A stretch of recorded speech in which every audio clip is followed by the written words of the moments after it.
আমরা বিজয়ী হবই, আমরা বিজয়ী হবই ইনশাআল্লাহ। আমিরুল মুমিনিন প্রেসিডেন্ট বাদশার মতো ক্ষমতার পদ নয়, আমিরুল মুমিনিন তাম পৃথিবীর উম্মতে মুহাম্মাদিয়ার জিম্মাদারির দায়িত্ব কাঁধে তুলে নেওয়ার মতো সাহসী ঘোষণা। সেই আমিরুল মুমিনিন, আমি যেই নেতৃত্বের কোয়ালিটি বললাম, আলহামদুলিল্লাহ সেই নেতৃত্বের কোয়ালিটি তার মধ্যে আছে। তিনি সেই দেশের সবচেয়ে বড় আলেম। আল্লাহ রাসূলের ইন্তেকালের পরে সবচেয়ে বড় আলেম ছিলেন আবু বকর সিদ্দিক, তিনি ছিলেন মুসলমানদের নেতা। তারপরে সবচেয়ে বড় আলেম ছিলেন ওমর ফারুক, তিনি ছিলেন মুসলমানদের নেতা। ঠিক এইভাবে বর্তমান যুগে ইমারতে ইসলামিয়ার সবচেয়ে বড় আলেম যিনি, তিনি সেই দেশের নেতা, আলহামদুলিল্লাহ।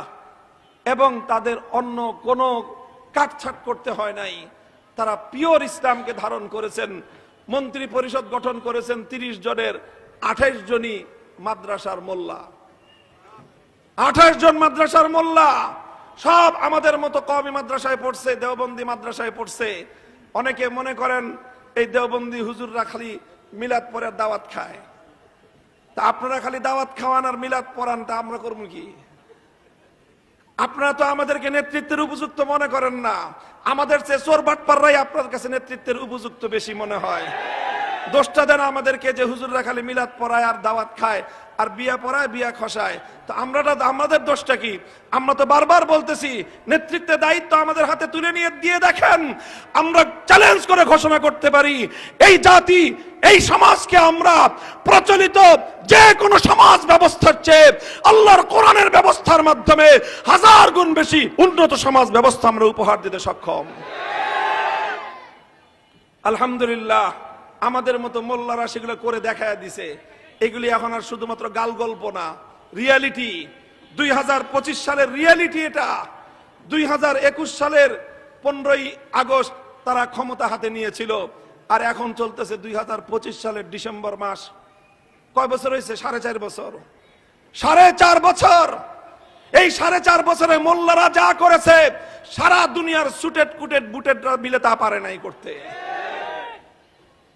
দুনিয়ার শুধু মুসলিম রাষ্ট্র নয়, পৃথিবীর অন্য কোন অমুসলিম রাষ্ট্র বিগত 4.5 বছরে দুনিয়ার কোন দিক থেকেই তাদের মতো উন্নতি সাধন করতে পারে নাই। তারা অর্থনৈতিকভাবে যে উন্নতি সাধন করেছে, 2021 সালে যখন তারা ক্ষমতা নেয় তখন তাদের দেশে $1 দাম ছিল তাদের দেশি মুদ্রায় 130 টাকা। টাকা বলে না, তাদের দেশের মুদ্রার নাম অন্যটা। 130 টাকা ছিল তাদের $1 দাম। আর এই গত সেপ্টেম্বরে আমি দেখে এসেছি সেই দেশে এখন $1 দাম হলো তাদের দেশের টাকায় 65 টাকা। কয় টাকা? তাদের দেশের মুদ্রার দাম কত বাড়লো? 100 গুণ বেড়েছে, 100 গুণ। আর 2021 সালে আমার বাংলাদেশে $1 দাম ছিল 100 টাকার কম। আর আজকে বাংলাদেশে ডলারের দাম 122 টাকা সর্বনিম্ন, 125 টাকাও কিনতে হয়।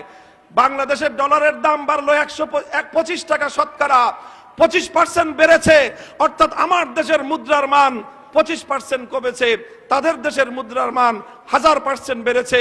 পার্থক্য একটাই, তোমার দেশে নেতৃত্ব দেয় নোবেল জয়ী অর্থনীতিবিদ, সেই দেশে নেতৃত্ব দেয় মোল্লারা। তোমার দেশে অর্থ ব্যবস্থা চলে পুঁজিবাদী অর্থ ব্যবস্থা, সেই দেশের অর্থ ব্যবস্থা চলে আল কোরআনের যাকাত ভিত্তিক অর্থ ব্যবস্থা। কোরআনের যাকাত ভিত্তিক অর্থ ব্যবস্থার সার কথা কি জানেন? কোরআনের অর্থ ব্যবস্থার 2টা মৌলিক নীতি। কয়টা? 2টা মৌলিক নীতি। একটা আল্লাহর কোরআনের সূরাতুল হাশরের মধ্যে বর্ণিত হয়েছে, কাইলা ইয়াকুনা দুলাতাম বাইনাল আগনিয়া মিনকুম। ইসলামী অর্থ ব্যবস্থার মূল নীতি হলো সম্পদ নির্দিষ্ট একটা শ্রেণীর মানুষের কাছে কুক্ষিগত হওয়া চলবে না।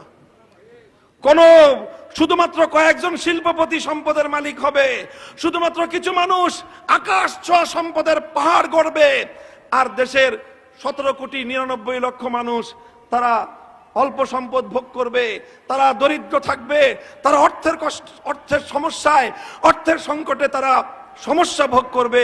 ইসলাম এই অর্থ ব্যবস্থাকে স্বীকার করে না। ইসলাম বলে যেই সমাজে দরিদ্র থাকবে সেই সমাজে ধনীর সম্পদ থেকে দরিদ্রের প্রত্যেকটা প্রয়োজন পূরণ করা রাষ্ট্রের দায়িত্ব। যদি দরিদ্রকে যাকাত দেওয়ার পরেও দরিদ্রের অভাব থেকে যায়, ধনীর উদ্বৃত্ত সম্পদ থেকে গরিবের মৌলিক প্রয়োজন পূরণ করার জিম্মাদারি সরকারের। আমরা খালি মুখস্থ করে নিয়েছি যাকাত 2.5% দিলেই হয়ে যায়। হ্যাঁ, 2.5% দিলে হয়ে যায়। কখন? যখন 2.5% দিয়ে রাষ্ট্রের সকল দরিদ্রের মৌলিক প্রয়োজন পূরণ হবে। আজও আমার দেশে বহু দরিদ্র মানুষ এমন আছে যাদের ঘরে শিশুর জন্য প্রয়োজনীয় খাদ্য সরবরাহ করবার ব্যবস্থা বাবার নাই। বহু সন্তান এমন আছে মুমূর্ষ প্রায় মা হাসপাতালের বিছানায় মৃত্যুর সঙ্গে পাঞ্জা লড়ে, ঘরের বিছানায় শুয়ে শুয়ে ধুকে ধুকে মা মৃত্যুর কোলে ঢলে পড়ে। সেই মাকে প্রয়োজনীয় চিকিৎসা ব্যবস্থাটুকু করবার সামর্থ্য সন্তানের নাই। বলেন আছে না নাই? নিজের সন্তানের স্বাদ আহ্লাদ গুলো পূরণ করতে পারে না। এই সমাজে অসংখ্য মানুষ এখনো এমন আছে। আবার অসংখ্য মানুষ এমনও আছে সংসারে মানুষ হলো 3 জন, গাড়ি হলো 4টা। বলেন নাই?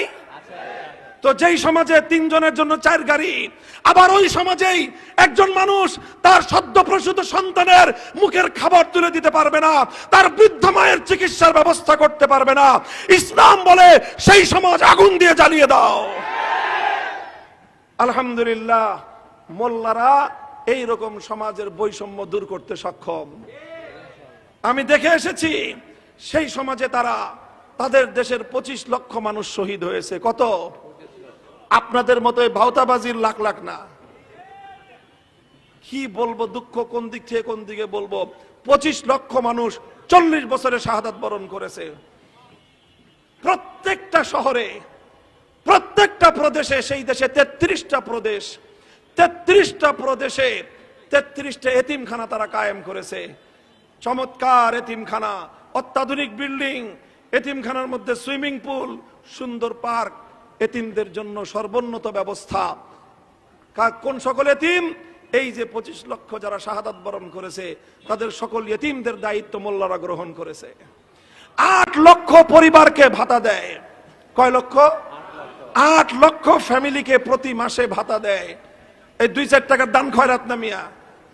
বাংলাদেশি টাকায় মাসে কমপক্ষে মিনিমাম 10,000 টাকা করে ভাতা দেয়।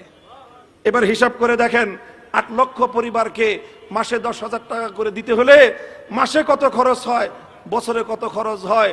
মোল্লারা সেই টাকা রাষ্ট্রের পক্ষ থেকে জনগণকে প্রতি মাসে দিয়ে থাকে। কোত্থেকে দেয়? দেয় ওই জায়গা থেকে যেখান থেকে আমরা দুর্নীতি করি, ওখান থেকে তারা জনগণকে দেয়।